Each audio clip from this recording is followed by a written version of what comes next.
नमस्कार दोस्तों, जय हिंद। उम्मीद है आप ठीक होंगे। पिछले दिनों रात में जंतर मंतर पर जो हुआ उसकी असल सच्चाई अब निकल कर सामने आ गई है।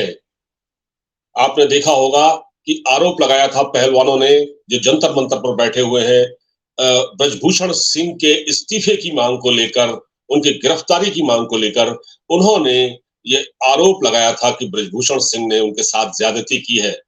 लेकिन जब हंगामा हुआ बीती रात, एक दिन पहले जो तमाशा जंतर मंतर पर रात में हुआ और उस वक्त बारिश हो रही थी, उसकी असल सच्चाई अब निकलकर सामने आ रही है। दरअसल मैं आपको बता रहा हूं, ये पूरी कहानी एक ये बहुत बड़ा एक ड्रामा ये रचा गया, ये साजिश रची गई विक्टिम कार्ड खेलने के लिए, अपने आप को मजलूम बताने के लिए ये सारी साजिश रची गई। और ये किसने रची मैं आपको बताऊंगा। उससे पहले अगर आपने मेरा चैनल सब्सक्राइब न किया हो तो प्लीज उसको सब्सक्राइब कर लीजिए। एक बेल आइकन होता है, उसे दबा देंगे जिससे नोटिफिकेशन आपको मिलते रहेंगे। दोस्तों, सच्चाई कभी छिपती नहीं है। जंतर मंतर पर ये जो पहलवान धरना दे रहे हैं, इनको किसने उकसाया है, ये बात सामने आ चुकी है। और जो रात में जो ड्रामा हुआ जंतर मंतर पर, उस वो क्यों हुआ, उस वो अब पता लग चुका है। दरअसल ये पूरा प्लान था, ये पूरा एक प्रोग्रामिंग, पूरा एक इसकी स्क्रिप्ट लिखी गई थी। ये एक स्क्रिप्टेड था। और ये स्क्रिप्ट किसने लिखी थी? ये आम आदमी पार्टी ने लिखी थी। आम आदमी पार्टी जंतर मंतर पर बैठे इन किसानों को उकसा रही है। ठीक है, अरविंद केजरीवाल आपको मालूम है कि जंतर मंतर पर हो आए हैं, वो वहां पर भी भाषण दे आए हैं। यहां पर क्या हुआ? यहां पर ये सब पहले से प्लान किया गया, फोन कॉल्स किए गए। देर रात बारिश हो रही है तो एक एक कोशिश की गई कि बारिश हो रही है, इसको आधार बनाया जाए। और सबको फोन कॉल्स किए गए, जितने भी यूट्यूबर्स थे, जो जिनको पैसा मिलता है, जो एक तरह से पेड के तौर पर काम करते हैं अपने सब्सक्राइबर्स बढ़ाने के लिए। और कुछ चैनलों को पहले कह दिया गया कि आप आइए और हम इतने इतने बजे ये ड्रामा रचेंगे और फिर यहाँ हंगामा होगा और फिर आप अफरा तफरी फैलेगी, पुलिस आएगी, फिर आप यहाँ विजुअल बनाइएगा और जो यहाँ पर धरने पर बैठे पहलवान हैं उनसे इंटरव्यू कीजिएगा। तो ये जो सब्सक्राइबर बढ़ाने के लिए उसके लालच में और उनको ये प्रलोभन देकर बुलाया गया कि आप आइए और इसकी कवरेज कीजिए। हम इतने इतने बजे ऐसा करेंगे कि एक ट्रक आएगा और ट्रक में कुछ खाटें लदी हुई होंगी और वो खाट हम ये कहेंगे कि पहलवान सो नहीं पा रहे हैं, उनके गद्दे भीग गए हैं, लिहाजा हमें उनको मदद करनी है। और इसके लिए हम ये जो फोल्डिंग पलंग लेकर यहाँ पहुंचे हैं। तो उसके बाद जब ये फोल्डिंग पलंग वहां पहुंची, एक ट्रक में देखा तो पुलिस ने रोका। पुलिस ने इसलिए रोका क्योंकि जंतर मंतर एक ऐसी सेंसिटिव जगह है जहां धरना तो लोग दे सकते हैं, लेकिन वहां ये फोल्डिंग पलंग ये खाट वगैरह, तख्त वगैरह वहां इस्तेमाल नहीं हो सकते। उसके कुछ नॉर्म्स होते हैं, जैसा कि आपको पता होगा, मैं बता देता हूँ। जंतर मंतर के लिए परमिशन लेनी पड़ती है। आप क्या क्या करेंगे वहां, कितने दिन बैठेंगे, क्या इस्तेमाल करेंगे, बहुत कुछ उनसे पूछा जाता है। उसके बाद उनको उतने ही दिन की मोहलत दी जाती है। तो ये लोग जिस तरह से जम रहे थे, जिस तरह से लगातार एक के बाद एक उनको समर्थन मिल रहा था पार्टियों का, कभी केजरीवाल पहुंच रहे, कभी रॉबर्ट वाड्रा, कभी प्रियंका गांधी, कभी अरविंद केजरीवाल। और अब तो मैंने कल देखा कि भूपेंद्र सिंह हुड्डा, जो कि चीफ मिनिस्टर रहे हैं, और उनका बेटा दीपेंद्र सिंह हुड्डा, वो खुद चाहता है रेसलिंग फेडरेशन का प्रेसिडेंट बनना और वो ब्रजभूषण के खिलाफ चुनाव लड़कर बनना चाहता है, क्योंकि वो 4 बार से है इस फेडरेशन में, तो उनको हटाना है। तो भूपेंद्र सिंह हुड्डा तक वहां तशरीफ लाए हुए थे। और जो उसके बाद जो पूरी स्क्रिप्ट लिखी गई, एक पूरी नियोजित था वो, और उसकी स्क्रिप्टेड था। और इतने बजे ट्रक आएगा, इतने बजे यहाँ हंगामा होगा, फिर आप ये कहेंगे हमको मारा, हमको पीटा। हालांकि ये बात अब क्लियर हो गई है कि मारपीट पुलिस ने किसी के साथ नहीं की थी। जो ये कुछ रिपोर्टर, कुछ यूट्यूबर वहां पर पहुंचे हुए थे अपने सब्सक्राइबर बढ़ाने के लिए, उन्होंने वहां पर इंटरव्यू लेना शुरू किया और कहलवाया कि देखिए हमारे कपड़े फाड़ दिए गए हैं और ये कर दिया गया। ऐसा कुछ वहां नहीं हुआ है।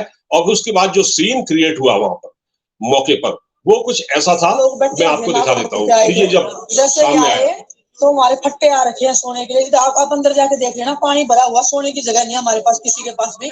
हम सोते मंगा के सो जाएंगे।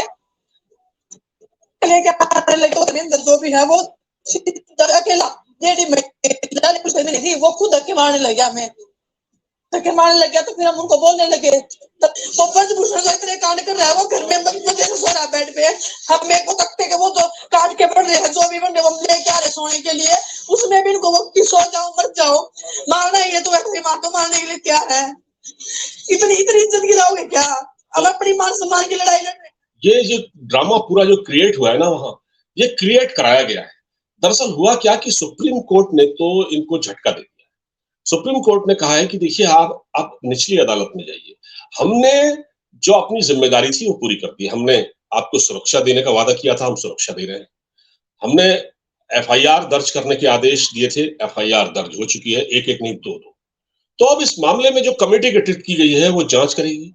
अगर आपके पास इसके अलावा आपको प्रताड़ित किया गया है या कुछ है, तो अगर आपके पास कुछ इसके फैक्ट्स और हैं, कुछ सबूत हैं, तो आइए उसके साथ और जाइए निचली अदालत में जाइए और बात कीजिए, आपकी बात सुनी जाएगी। लेकिन ये क्योंकि ये मकसद कुछ और है। दरअसल ये मकसद ये है कि जो धरने पर बैठे लोग हैं, जैसे मैंने आपको बताया चीफ मिनिस्टर हरियाणा भूपेंद्र सिंह हुड्डा पहुंचे हुए थे, उनका बेटा खुद ही एक कंटेंडर बनना चाहता है, अगली बार वो अध्यक्ष बनना चाहता है कुश्ती फेडरेशन का। पहलवानों को मोहरा बनाया जा रहा है, इन पहलवानों को मोहरा बनाया जा रहा है, इनको बहकाकर अपनी कुर्सी सुनिश्चित की जा रही है।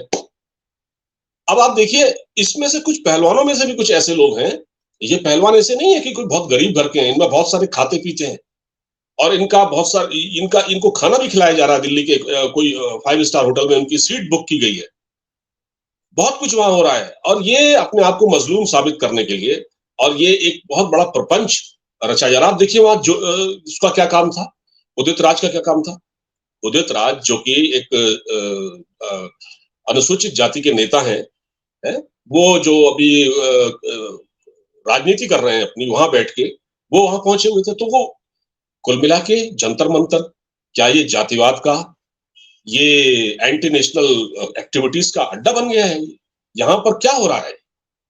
तो ये सोचने वाली बात है। यहाँ पर इस तरह की जो गतिविधियां यहाँ पर हो रही हैं, यहाँ पर प्रधानमंत्री मोदी के बारे में क्या कहा गया, प्रधानमंत्री मोदी मोदी तेरी कब्र खुदेगी, ये इस तरह के मोदी तेरी कब्र खुदेगी, इस तरह के नारे लगाए गए। कौन लगा रहा था ये नारे?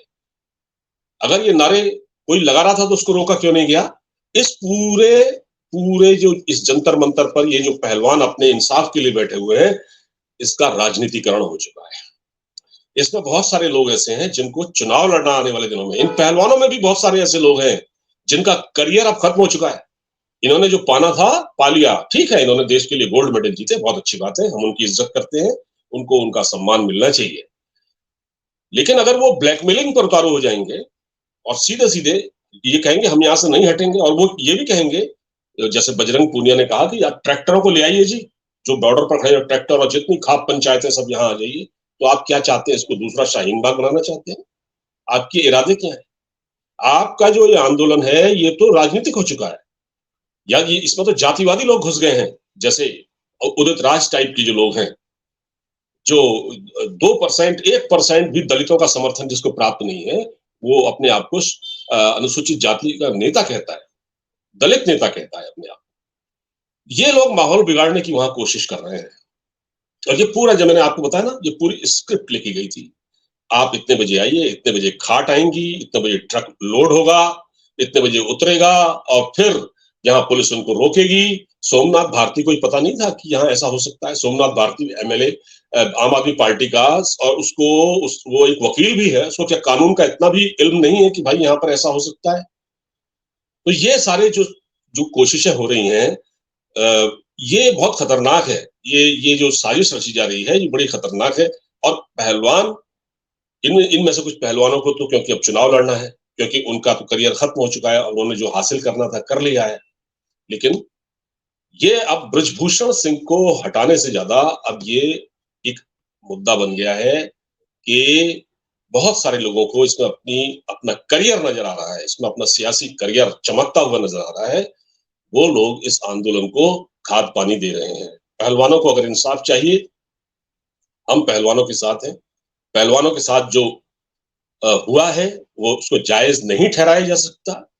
जो दोषी हैं ब्रजभूषण सिंह, अगर वो दोषी पाए जाते हैं, उनकी जांच चल रही है, अगर वो दोषी हैं उनको जेल भेजा जाए, उनसे सारे पद जहां-जहां पर वो है उनको छीन लिया जाए, उनको पार्टी से हटाया जाए, ये हम मांग करते हैं। लेकिन इसकी आड़ में अगर उस पूरे इलाके में अवांछनीय तत्व एकत्रित होंगे जो जिसमें बहुत सारे, जैसे राकेश टिकैत पहुंचा हुआ था, बताइए, राकेश टिकैत, किसान आंदोलन, खार पंचायत के जुड़े लोग, गुरनाम सिंह चढ़ूनी जैसे लोग, तो ये क्या कर रहे हैं वहां पर? ये माहौल को खराब करने की कोशिश कर रहे हैं ना।